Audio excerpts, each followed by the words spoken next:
Classes. तो अब हम इकोनॉमिक्स में नया चैप्टर स्टार्ट करेंगे। तो मैंने आपको नेशनल इनकम पढ़ाया था, तो अब मैं पढ़ाऊंगा आपको मनी एंड बैंकिंग। तो सिंपली आपको मनी का मतलब पता है, मनी मतलब पैसा, पैसा मतलब कॉइन, नोट्स, ये सब किसमें आएगा, मनी में आएगा। तो हम इंडिया में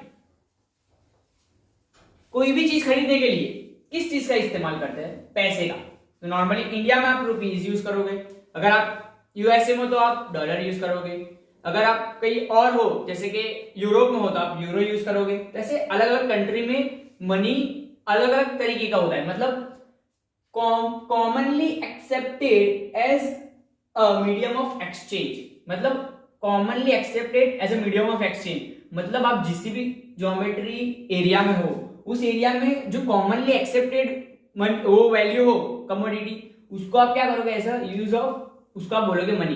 तो इंडिया में क्या यूज होता है, रुपीज यूज होता है, यूएसए में डॉलर यूज होता है, यूरो में यूरोज यूज होता है। तो ये क्या है, कॉमनली एक्सेप्टेड क्या है, मीडियम ऑफ एक्सचेंज। आप कोई भी चीज का एक्सचेंज करना चाहो तो क्या है, समझो फॉर एग्जांपल मेरे को फोन खरीदना है, तो फोन खरीदने के लिए क्या करना पड़ेगा, पैसे देने पड़ेंगे। तो पैसे दूंगा तो कौन सी करेंसी में दूंगा, इंडिया में दूंगा। तो इंडिया में अगर मैं डॉलर दूंगा तो कोई भी दुकान वाला मेरे को क्या है, कोई भी शॉप वाला मेरे को फोन नहीं बेचेगा, क्योंकि वो बोलेगा कि आप रुपीज में पेमेंट करो। तो इंडिया में commonly accepted medium of exchange क्या है, रुपीज है। तो ऐसे ही आप क्या है, मनी किसे कहेंगे, commonly accepted medium of exchange. अब मनी की जरूरत क्यों पड़ी, पहले मनी नहीं था, मतलब पहले पैसा नहीं था।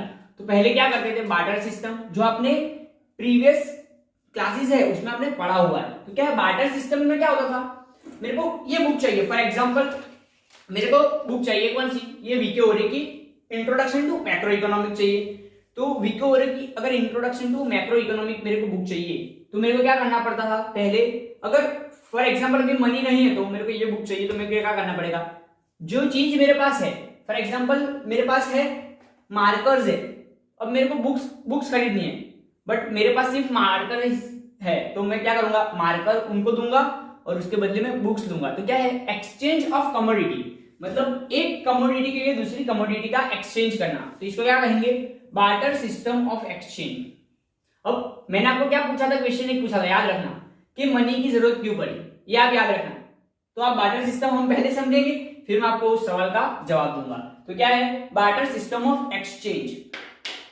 तो बार्टर सिस्टम ऑफ एक्सचेंज में क्या होता था, दो गुड्स होते थे। तो फॉर एग्जांपल किसी एक के पास है, फॉर एग्जांपल बुक्स है, और किसी और के पास नोटबुक्स है, तो उसको अगर टेक्स्ट बुक चाहिए तो उसको नोटबुक्स देनी पड़ेगी दूसरे को, तो ही एक्सचेंज हो सकता है विदाउट यूज ऑफ मनी। अब आप ऐसा सोचो कि आप जिस एरा में रह रहे हो वहां पैसा है ही नहीं, आपको कोई भी चीज खरीदोगे तो आप क्या करोगे, किसी और को कुछ चीज दोगे तो आपको उसके बदले में कोई और चीज देगा। फॉर एग्जाम्पल आपको राइस चाहिए घर के लिए, तो आपको क्या करना पड़ेगा, आप जो ग्रो कर रहे हो, फॉर एग्जाम्पल पहले एग्रीकल्चर ही पूरे इंडिया में एग्रीकल्चर से ही काम चलता था। नॉर्मली 90% पॉपुलेशन क्या थी, एग्रीकल्चर बेस्ड थी। तो फॉर एग्जाम्पल किसी ने टोमेटो ग्रो की, अब वो टोमेटो वालों को राइस चाहिए, तो उसको ऐसा राइस वाला ढूंढना पड़ेगा जिसके पास राइस तो हो पर उसको टोमेटो की भी जरूरत हो। तो यहाँ पे क्या होता था कि एक जन को जो जरूरत है वो दूसरे जन उसको बेचना चाहे। फॉर एग्जाम्पल टोमेटो वाला उसको क्या बेचना चाहता है, राइस उससे लेना चाहता है, और राइस वाला टोमेटो खरीदना चाहता है, तो ही ये बार्टर सिस्टम काम करती थी। तो यहां मैं आपको ड्रॉबैक समझाऊंगा बार्टर सिस्टम के। ये पहला ही क्या है, डबल कोइंसिडेंट ऑफ वंस, मतलब अगर किसी को कुछ चाहिए तो सामने वाला वो देने के लिए रेडी हो और ये उसको ये खरीदने। फॉर एग्जाम्पल यहाँ पे एक सिंपल वे में हम समझते हैं, यहाँ पे टोमेटो है और राइस है। अब ये जो टोमेटो ग्रो कर रहा है, सही है, ये जो टोमेटो ग्रो कर रहा है उसको राइस की जरूरत है, तो वो राइस वाले से खरीदेगा, बट यहाँ पे पैसा नहीं है, तो राइस वाला उसको कब बेचेगा, जब राइस वाले को टोमेटो चाहिए। तो फॉर एग्जांपल ये इसको 100 केजी टोमेटो के बदले 100 केजी टोमेटो के बदले कितनी राइस दे रहा है, 50 केजी राइस दे रहा है। तो ये क्या था, डबल कोइंसिडेंट ऑफ वन, एक जन को जो चीज चाहिए वो दूसरा बेचने के लिए रेडी हो और ये वाला खरीदने के लिए रेडी हो, तभी ये काम करता था, कब, बार्टर सिस्टम। नेक्स्ट क्या था, lack of commodity value. Commodity value मतलब आपका समझो, अभी मैं पैसे में कैलकुलेट करूं तो 10 केजी टोमेटो की वैल्यू क्या होगी, 50 केजी राइस के बिलो होगी, मतलब मैं अगर 50 किलो राइस खरीदूं और 100 केजी टोमेटो खरीदूं, 100 केजी टोमेटो की वैल्यू क्या होगी, लेस होगी, किससे, राइस की वैल्यू से। तो ये क्या है, lack of commodity common unit value, मतलब आप कैलकुलेट नहीं कर सकते। फॉर एग्जाम्पल, एक सिंपल एग्जाम्पल है, आपको कार लेनी है, तो अभी आप क्या करोगे, मैं बोलूंगा कि भाई मेरे को कार लेनी है, तो आप मेरे को सजेस्ट करोगे कि भाई 15 लाख की कार है, 20 लाख की कार है, तो आप इसमें से ले सकते हो। बट अभी यहाँ पे पैसा है ही नहीं, तो आप क्या बोलोगे, तो आप बोलोगे कि अगर आपके पास 100 बफेलोज है, 50 बफेलोज है, तो उसमें से आप 20 बफेलोज दे दो तो मैं आपको कार दे दूंगा। तो ये क्या हुआ, यहाँ पे कॉमन यूनिट वैल्यू नहीं होता बार्टर सिस्टम में। नेक्स्ट है different of future payments, sorry difficulty in future payment. अब डिफिकल्टी फ्यूचर पेमेंट में कैसे आती थी, फॉर एग्जांपल अब मैं चाहता हूं कि मेरे को टोमेटो सेल करना है, बट ये राइस वाला अभी नहीं खरीदना चाहता, वो फ्यूचर में खरीदना चाहता है। तो क्या करेगा, हम टोमेटो इसको अभी से दे देंगे तो वो खरीदेगा नहीं, क्यों, क्योंकि उसको जब जरूरत पड़ेगी तब तक ये क्या हो गया होगा, खराब हो गया होगा। इसलिए क्या होता था, डिफिकल्टी ऑफ फ्यूचर पेमेंट्स, तो बार्टर सिस्टम में फ्यूचर पेमेंट नहीं कर सकते थे। डिफिकल्टी ऑफ स्टोरेज, आप स्टोरेज भी नहीं, ये सेम एग्जांपल है, टोमेटो स्टोर नहीं कर सकता, अगर स्टोर करेगा तो कितने टाइम तक स्टोर कर सकता था वो, तो ये भी प्रॉब्लम था। और ट्रांसफर ऑफ वैल्यू, अभी मैं एग्जांपल दूं, मैं बोल रहा हूं कि आप अपने फ्रेंड को 100 रुपीज दे दो, तो आप क्या करोगे, डायरेक्ट 100 रुपीज को ट्रांसफर कर दोगे। बट अगर मैं आपको बोलूं कि 100 केजी क्या दे दो, टोमेटोज दे दो, तो आप क्या करोगे, आपको डिफिकल्टी आएगी। क्यों डिफिकल्टी आएगी, क्योंकि 100 केजी ट्रांसफर करने में भी आपको कुछ वर्क लगेगा, बट पैसा देने में आपको टाइम नहीं लगेगा। तो ये सब प्रॉब्लम्स थी। तो इन प्रॉब्लम्स को सॉल्व करने के लिए हमारा क्वेश्चन क्या था पहले, कि पैसे की क्यों जरूरत पड़ी, तो इन सब प्रॉब्लम्स को सॉल्व करने के लिए। तो कैरेक्टरिस्टिक्स ऑफ मनी क्या होगी, क्या होगा, वो double coincident of want solve करता है। फिर क्या करता है, कॉमन यूनिट ऑफ वैल्यू, उसकी एक कॉमन यूनिट ऑफ वैल्यू है। फिर क्या है, डिफिकल्टी इन फ्यूचर पेमेंट, वो इजी फ्यूचर पेमेंट उसमें हो सकता है।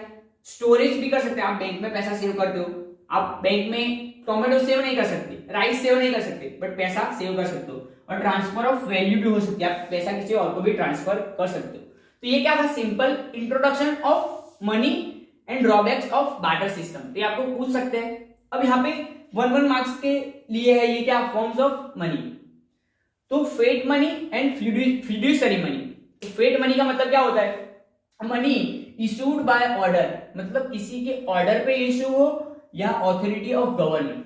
तो यहाँ पे इंडिया में आरबीआई इशू करती है, मतलब आरबीआई किसके ऑर्डर पे इशू करती है, गवर्नमेंट के ऑर्डर पे इशू करती है नोट। तो फेट मनी में कॉइन्स, नोट, ये सब क्या आएगा, फेट मनी में आएगा। तो फिड्यूसरी मनी क्या है, तो फिड्यूसरी मनी ऐसा मनी है जिसपे आप ट्रस्ट कर सकते हो। तो जो चेक है, आप अभी किसी भी बैंक का चेक मैं आपको दूंगा, एचडीएफसी बैंक का चेक मैंने आपको दिया, तो आप क्या करोगे, उसको एक्सेप्ट करोगे। क्यों एक्सेप्ट करोगे, क्योंकि वो ट्रस्ट है आपको कि एचडीएफसी वाला ये पैसे दे देगा, ये कल चेक लेके जाऊंगा। तो ये क्या है, ट्रस्ट बिटवीन पेयर एंड पे, तो इसको बोलेंगे फिड्यूसरी मनी। उसमें क्या होगा, चेक्स है, फिर होता है कि बिल्स पेएबल्स, बिल्स रिसीवेबल, ये सब इसी में आता है। फुल बॉडेड मनी, तो फुल बॉडेड मनी क्या होता है, ऐसा मनी जिसकी कमोडिटी वैल्यू, फॉर एग्जांपल यहां पे ये कॉइन है, 1 रुपए का कॉइन है, तो 1 रुपए का कॉइन किससे बना होगा, किसी ना किसी मेटल से बना होगा। तो उस मेटल की वैल्यू क्या 1 रुपए जितनी होगी, नहीं होगी। क्यों, अगर ये कॉइन 1 रुपए का है, सही है, तो मेटल उससे कम होगा, मतलब क्योंकि ये बहुत ही सस्ता मेटल होता है। तो अगर सिल्वर से बना होता तो क्या होता, 1 रुपए का जो वैल्यू होती वो क्या होती, सिल्वर से थोड़ी, सॉरी सिल्वर की वैल्यू ज्यादा होती, मतलब कमोडिटी, एज अ कमोडिटी देखो, समझो फॉर एग्जांपल आप ये छोड़ दो, समझो कि ये सिर्फ एक गोल्ड कॉइन है, सिल्वर कॉइन, तो इसकी वैल्यू मैंने समझी कि 100 रुपीज है, बट मार्केट में ये 1 रुपए का कॉइन बोलते हैं हम इसको। तो क्या होगा, इसकी वैल्यू, कमोडिटी की वैल्यू क्या है, ज्यादा है, किससे, कौन सी वैल्यू से, मनी वैल्यू। तो money value is equal to commodity value, तब होगा फुल बॉडेड मनी। तो आपको कैसा मनी यूज करना पड़ेगा, जिसकी कमोडिटी वैल्यू और क्या हो, मनी वैल्यू सेम हो। मतलब फॉर एग्जांपल अगर आप 1 रुपए का कॉइन बना रहे हो, तो आपको वो 1 रुपए का कॉइन बनाने में सिर्फ 1 रुपया ही खर्चा आया हो, तो ये क्या होगा, फुल बॉडेड मनी।